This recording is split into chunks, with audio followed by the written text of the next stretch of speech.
Good afternoon, everybody. My name is Wouter Viljoen. I'm from Skeltema and Company. We were the cladding contractors on the job, cladding and sheeting. We were involved from the construction, or only in the construction phase, not design or anything in that description. It was a challenging project to be involved with from just a material. It was the first time that material was used, I think specified as well in Cape Town. Jason can expand on that. But it was a good project to be involved in, and the process was enjoyable, just like any other construction site. Okay, fantastic. Taryn, can you tell us what your role is? So I'm Taryn Landman from SVA International, and we're the architects and we were also principal agents on the project. So I think a lot of the questions, unfortunately our engineer isn't here today, but I see Mark Ferreira is who did the steel work. So hopefully I can answer questions about the sort of steel, but certainly from a design point of view, I'd be able to answer some of those. Sorry, Taryn, Oh, good. Bronwyn's here. I received the invite like 25 minutes ago. Yeah. So, Right. Bronwyn, do you want to go ahead and tell us a little bit about your role? Yes, I'm a little bit unprepared, but yeah, I mean, in terms of structure, I mean, the most challenging obviously it's all the sort of the canopies and the detailing required just to get everything to tie in and coordinated together. I mean, I think this is where the sort of the 3D modeling and particular sort of from churchyard sides sort of was extremely beneficial. I mean, because you could catch issues beforehand. So I mean, in terms of structure, it wasn't a difficult project, but I mean, just the amount of detailing and all the different and various steel elements, how they tie together. I think that was the most challenging part. Yeah.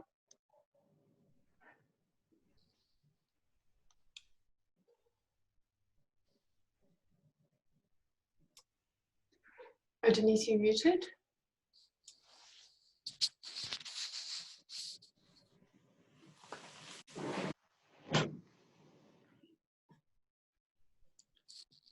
Oh, there we go. Sorry, buttons are going crazy here.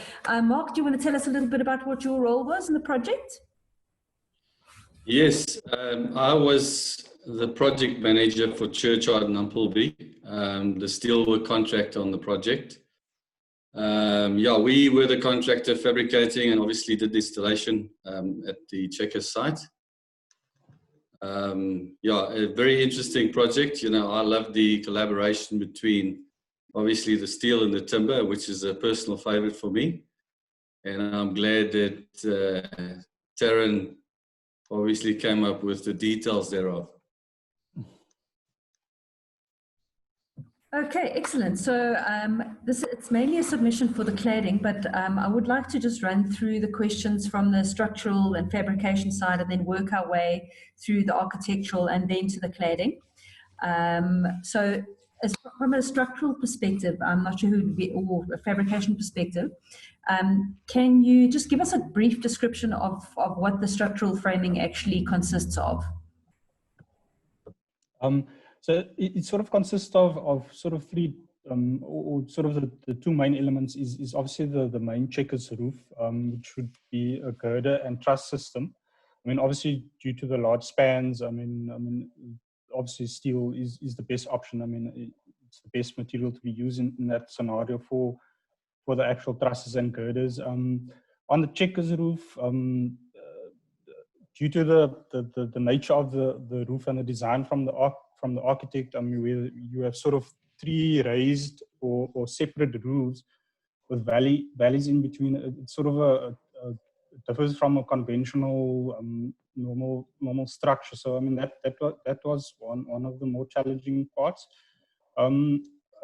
Yeah, and then you come to the second sort of scenarios is where you get all these little, so we call them the line shops, and sort of, so I mean, here we went for the portal frame option where we get the vaulted ceilings. I mean, initially the brief was so to have vaulted ceilings. So yeah, I mean, we went for the portal frame structures for the sort of the line chop roofs, which is what you can see in the photo, the sort of the four separate buildings. Bronwyn, maybe also talk about all the, I mean, the steelwork in terms of the canopies. And then I mean, there was a lot of specialist items. I mean, you've got all these individual canopies and steel facades with the timber, the slats. You've got the internal lift structure, which I mean, it's all steel frame with glass around, and then you've got a lightweight walkway system that's suspended in places from the roof, which is a sort of a concrete roof structure. But so yeah, I mean, in that case, obviously steel and in terms of lightweight was the best option there as well. Mark, do you want to take us through a little bit of the fabrication side of things and what the judges may find interesting about that? Well, just give me a moment. I'm trying to find where I am at the moment.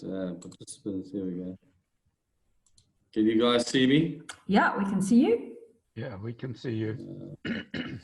Okay, in terms of, obviously, the structure was done, as Brandon mentioned, on Tekla. And I was trying to find a way of sharing a screen. You know, obviously, the model. I think I have given permission, so you should be able to. Can you guys see the screen? Yes, we can now. Yes. Okay, so what Brandon was obviously describing, I'm just going to zoom out. Obviously, the large portion there is obviously the checkers roof, and then obviously you've got the two main line shops and various canopies.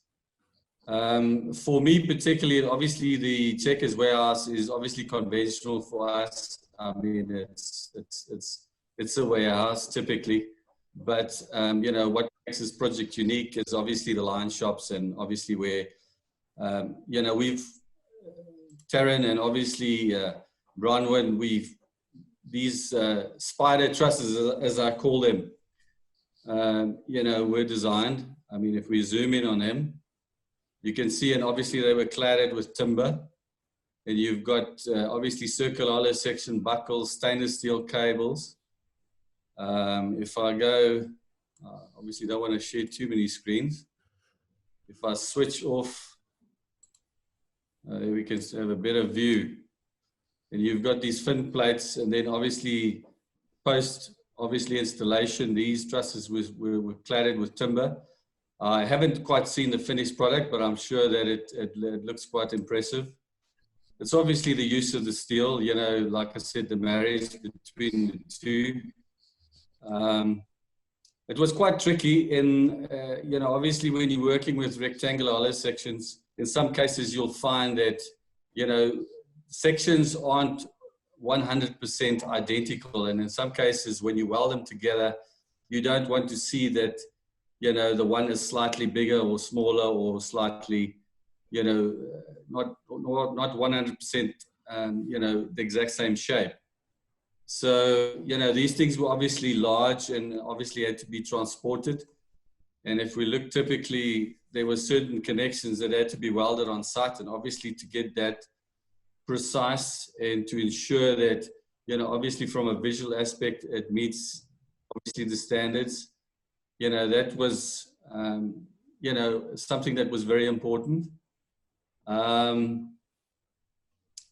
Yeah, I don't know what else I can say. Like I said, it's not exceptionally difficult in terms of what we normally do, but, you know, this is what caught my attention on this project. And obviously the, you know, like I said, the combination of the amount of timber and steel being used to sort of, you know, make it aesthetically pleasing. Great. I think, can we maybe move on to unless the judges have got any questions about the fabrication side of things or the erection side of things, before I move on to architectural? Yeah, hi Mark, it's Spencer. Yes, Spencer. I'm going to ask a rude question. How does a Durban contractor compete in Cape Town? Yeah, that's a difficult one, right? I don't cost you expect a an few- answer. Yeah. No, we did some projects obviously in Cape Town. We're trying to obviously penetrate all markets, but yeah, it's not easy when you're competing against the locals. Especially, I'm sure, with a truss construction in Checkers, and you're transporting a whole lot of air. Yes, no, it's always a challenge, eh? So you've got to sort of optimize your loads and to ensure that, you know, obviously it doesn't always happen that you can optimize loads, because sometimes, you know, some things are urgent and yeah, it gets tricky at times. Great. Any other questions, judges? Or comments? Okay, so let's move on to the architectural questions. What was the brief for this specific structure? So I'll answer. In terms of the actual brief from the client, there wasn't really a specific brief from them that we needed to use steel or timber. I think it was more about them coming and asking for a flagship building in Constantia, and it was looking at the history of Constantia, the history of the site. There's a lot of history interwoven into the old ownership of that portion of land, which was a land claim site, and being in Constantia in the winelands or sort of somewhat rural type setting. I think that really just informed the architectural style, which then we looked at a lot of sort of farm, barnyard type construction, and I think felt it befitting to use a lot of timber and steel, sort of quite edgy. I think with the steel, you can also, in many instances, we use the edges of the H sections or I columns to create quite nice shadow lines. And in the Checkers roof, really it didn't necessarily come from the client in terms of brief, but there was quite a lot of interaction between ourselves as the architects and the council for the area, as well as some of the people that live in the area, where they started to be able to put forward suggestions or comments and complaints for the land rezoning. And standard for a shopping centre, I suppose you'd probably have one big, large roof. But there was a lot of objection to creating such a large mass on the site in terms of its scale. So we really had to break up the building into quite a number of different portions to make it feel a little bit more residential. And definitely that's why the Checkers roof, which is over the big Checkers store, is broken up into kind of 3 or 4 big roofs with the smaller valleys in between, so that the massing of the roof just had a little bit more of a skyline rather than one big shed or warehouse. And then similarly for the line shops, what we tried to create was an idea that there were these older buildings that we sort of repurposed or reoccupied over time, and hence the 3 or 4 different sort of dual pitched roofs across the site, and then the relationship of the flat roof in between. So that view on the screen is of the Checkers roof, which we broke like what would have been one big mass into sort of 3 different masses with the valleys between. And I think that became quite complicated, well, somewhat complex in terms of the girder system, having the girder at a slightly lower level and then the trusses above it. And I think overall it's all exposed internally, and it gives quite a nice effect from the underside. Checkers does have very specific colors for the areas, so it was all sort of painted in dark grey, which went quite well with the colouring of the project. But I would say, yeah, so as I said, there was no specific brief from the client to use steel or to have a building of such a nature, but it was derived out of quite a long design process from an architectural point of view, and then using all of the interested and affected parties' comments and suggestions to develop the architectural style and language. Great. Any questions, judges, or comments? No. All good. So kind of, you have sort of touched on this already, but could you just elaborate a little bit more about why you feel that steel was the right choice from an architectural perspective for this project? So I think what we wanted to create from an architectural point of view is this, I don't want to call it industrial, but it was that sort of slightly industrial, sort of old farm construction. And I think that one can either do that using steel or timber. And obviously steel, there's a certain precision to it and a certain feeling of being contemporary, whereas the timber adds in a little bit of warmth. It wasn't just a typical straight old sort of brick and roof sheeting. We wanted to create really beautiful features that were quite sharp and striking. And I think that we really were able to do using the steel. And then the play of color, I suppose all our steel work was painted sort of a slightly black color, and then the timber with that really created quite a striking sort of contrast between the two materials, which I think we would never have been able to achieve had we just, let's say, only used a timber truss or a timber portal or something in concrete or brickwork. And as I said, we created some really lovely shadow line details using the steel profiles, especially on the canopies at the front and the portals. And again, that would never have turned out quite as crisp or as contemporary and sort of, I don't want to use the word slick, but clean lines. If we had used something like a brickwork, it would have been a lot more chunkier and solid. So I think the steel gave us that really nice crisp edge, and then the contrast with the timber. Great, thank you, Taryn. Okay, moving on to the cladding. Can you give us a brief description of the cladding that's used in a specific structure in terms of material and profile? Jason, do you want to cover that, or Wouter? Jason, you are muted.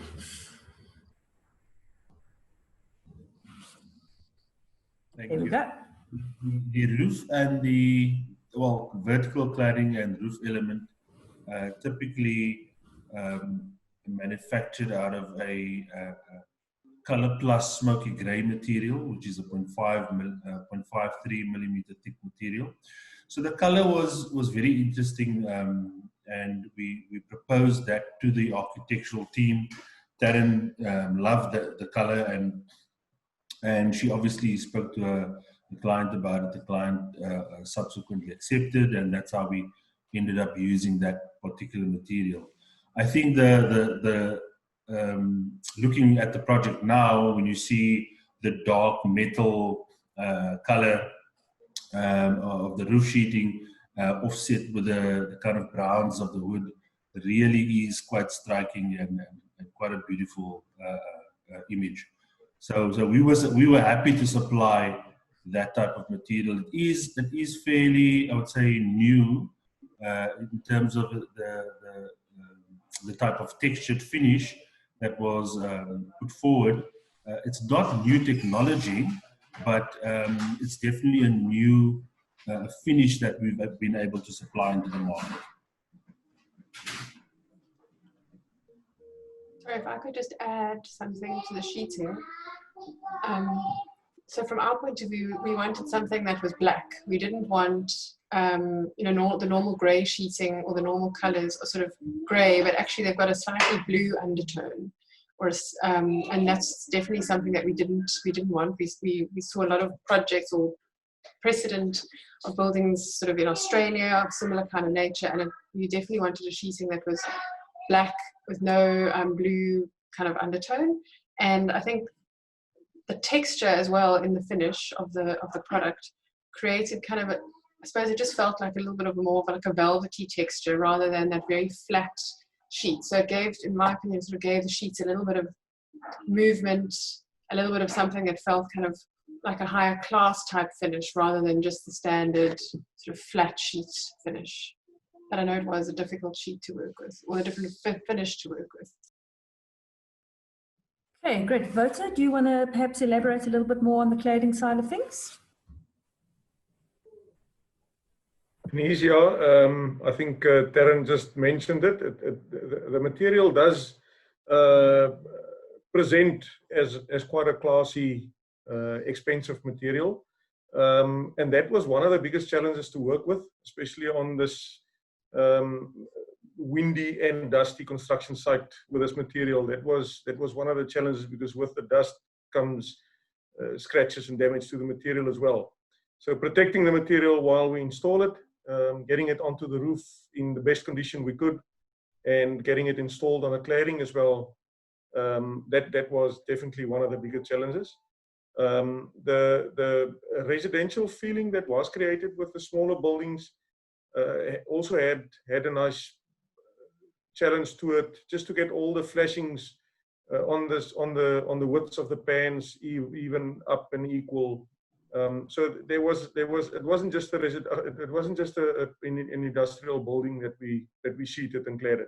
There was a residential component to it. If you look at it at the smaller buildings and what that brought to the project. Other than that, it was, like I said, an interesting project to be involved in, and it's definitely, I think, a landmark building in Constantia, right next to the M3, which people will refer to as a landmark in future a lot, being the position that it is. And the end product, I think, ended up looking quite well. Yeah, that's it from me. Thanks. So what are you all most proud of? Taryn, you want to go first on this particular project? What are you most proud of? Sure. I think, well, for me, the building as a whole is something that I was quite proud of, something different. I've actually never really worked on a sheeted roof and sort of cladding before. A lot of buildings that I've previously done have just been sort of concrete frames, flat waterproof roofs. So this was a real challenge. But I just think the way all the steel and timber came together, the colouring that we used, and then the way that the sheeting, I really enjoyed the sheeting and the black colour that we got, and just the the layering of all the different materials, and how it all came together. I think at the end of the day, it worked really well, and it was exactly kind of how we envisaged it. Great. Bronwyn, do you want to go next? What are you most proud of on this project from an engineering perspective? Yeah, I mean, I sort of agree with Taryn. I mean, I'm most proud of just the way with all the cladding and all the sheeting, just how everything ties together. And then obviously, I mean, the structure from my side forms the backbone of that. So yeah, I'm just proud that I was able to sort of provide the structure, make sure everything can tie together. Right, Mark, do you want to let us know what you're proud of on this project? Yeah, basically, obviously, you know, the structure supports everything. So I suppose that's an important component, and obviously it came together well. And like I said, it's everything blended well and sort of dovetailed on this project. It's like I said, you know, personally, you know, I love the whole architecture, the language of the architecture personally. So it turned out well. Unfortunately, I haven't seen the final project, you know, the product, you know, as it started trading, but I'll be sure to do so. So yeah, just glad to be a part of this team, and hopefully, you know, good things come from it. Thank you.